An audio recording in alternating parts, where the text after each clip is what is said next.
Bonjour, je me présente, maître de conférence. Bienvenue dans ce cours d'anticipation que j'ai surnommé Soutien scolaire. Cette séance est dédiée particulièrement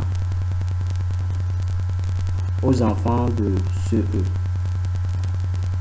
spécialement les enfants qui quittent les cours préparatoires pour les cours élémentaires. C'est pourquoi nous avons mis comme thème l'initiation en français au CE. Dans cette première partie, nous allons aborder la discipline qu'on appelle « Je manipule les phrases selon la nouvelle appellation. Sinon, avant, on l'appelait la grammaire. Mais de toutes les façons, elle demeure toujours la grammaire. Et donc, mes chers enfants, dans cette vidéo, je vais vous initier en français de cours élémentaires. C'est-à-dire que, comme vous venez de quitter la classe de CP2 et que vous allez maintenant dans la classe de CE1, voici quelques parties de ce que vous allez faire au cours de l'année scolaire en classe de CE1. Même si vous êtes en CE2, vous en bénéficiez les mêmes choses. Et donc, restez très attentifs à tout ce que je vais dire et à tout ce que je vais vous montrer. L'objectif de cette séance, c'est de vous initier, c'est de vous montrer et c'est de vous guider aussi dans la grammaire. D'accord? Ce que vous devriez faire pour vous en sortir en grammaire. Et pour commencer, je vais vous rappeler certaines choses que vous connaissiez déjà. Vous avez appris en classe de CP2, bon, depuis CP1 jusqu'au CP2, vous avez appris à lire les lettres et à les écrire également. Vous avez appris à former et à lire des syllabes. Vous avez appris à former aussi des mots et des textes. Donc, ce que je vais vous rappeler, c'est de savoir que quand je prends les lettres, je peux former des syllabes. Ensuite, des mots et des phrases. L'ensemble de deux ou plusieurs phrases forme un texte. C'est ce que nous allons voir en exemple. Tout à l'heure, vous allez voir que, par exemple, si je prends ces lettres que vous voyez, A, B, K, jusqu'à la dernière lettre que vous voyez en bas, E, d'accord? Nous prenons également quelques syllabes en exemple. C'est-à-dire que si on prend les lettres qu'on vient de découvrir, on peut former ces différentes syllabes ici, comme je l'ai dit. Ensuite, si on prend les syllabes, on peut les associer pour former ce qu'on appelle des mots. Et donc,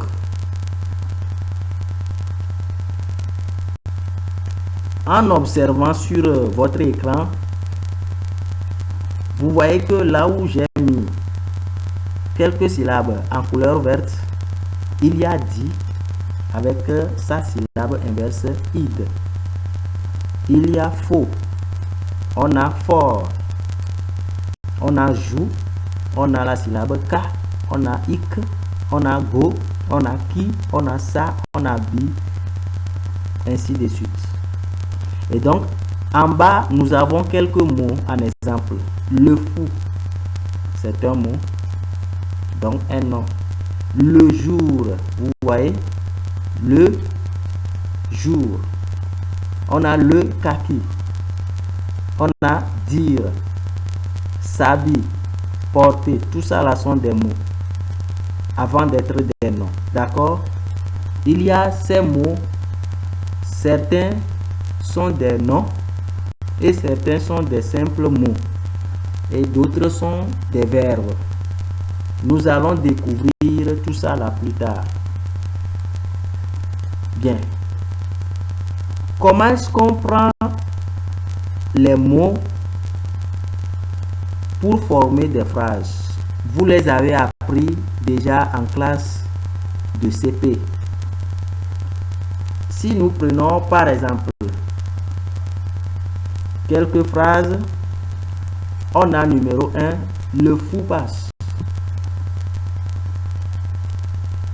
La deuxième phrase, on a Sabi porte le kaki.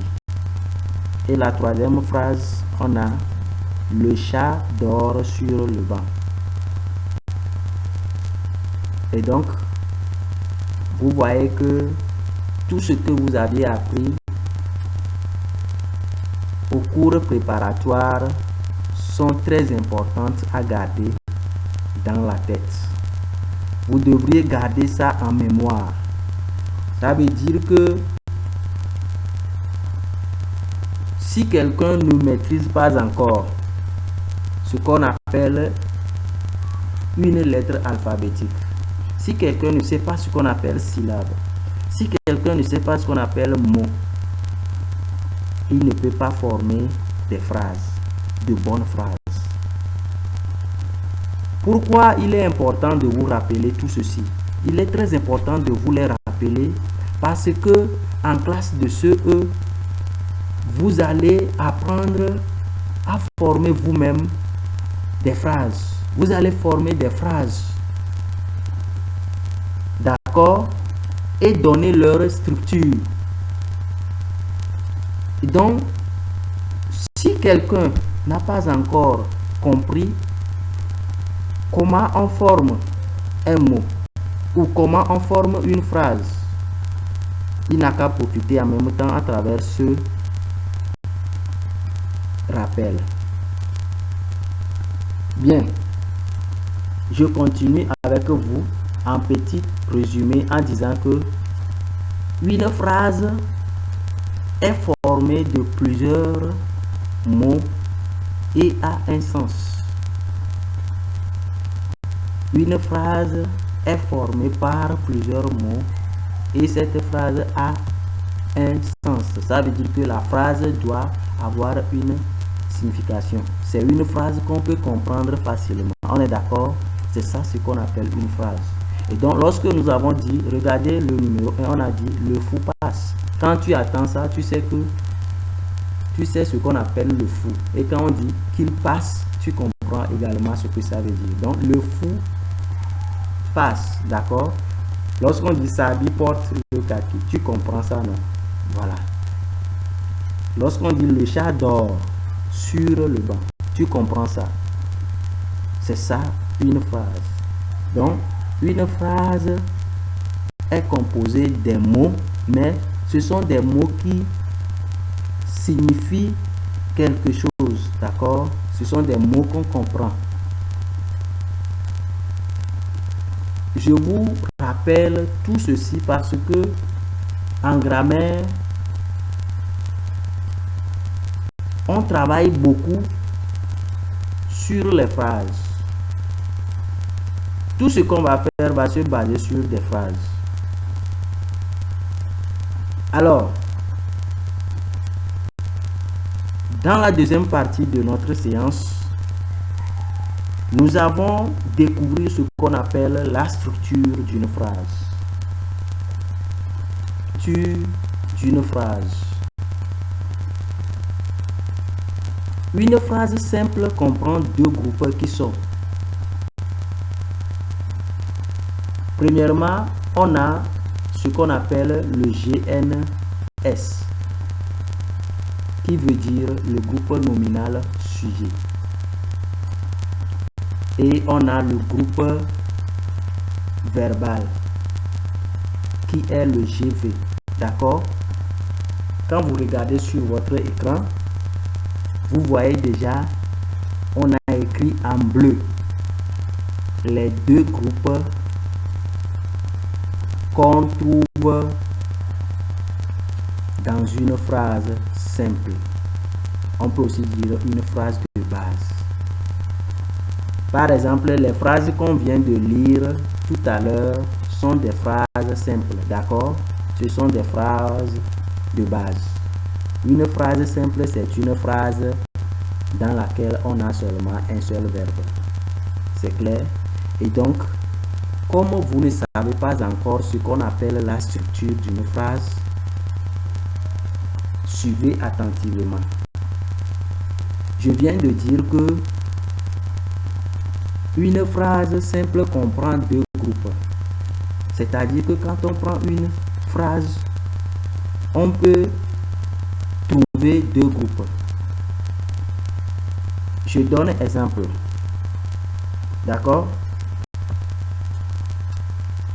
Je donne un exemple ici. Le professeur corrige les cahiers. Ça, c'est ma phrase. Le professeur corrige les cahiers. Qui aussi a vu ça? On relit. Le professeur corrige les cahiers. Le premier groupe qu'on voit en même temps, que j'ai écrit en couleur rouge, c'est ça qui est le GNS. Et le deuxième groupe, c'est ça qui est le GV. Vous voyez, j'ai souligné chaque groupe. Le professeur, c'est le GNS, c'est-à-dire c'est ça qui constitue le groupe nominal sujet. Et corrige les cahiers, c'est ça qui est le groupe verbal. Qu'est-ce que ça veut dire? Groupe nominal sujet. Cela veut dire que c'est dans ce groupe-là que on a le nom ou bien les noms. D'accord? Maintenant, le groupe verbal, c'est le groupe dans lequel le verbe se trouve. C'est pour ça qu'on l'appelle groupe verbal. Est-ce que c'est clair? Bien. Je descends en bas pour vous éclaircir que le groupe verbal est constitué lui-même du verbe et d'autres groupes qu'on appelle compléments. D'accord? C'est ce qu'on va voir en bas. Cela veut dire que, au lieu de dire que une phrase contient deux groupes, c'est-à-dire le groupe nominal sujet et le groupe verbal, on peut aussi dire que la phrase est constituée d'un GNS, d'un verbe et d'un GNC. C'est-à-dire que quoi? Vous allez voir que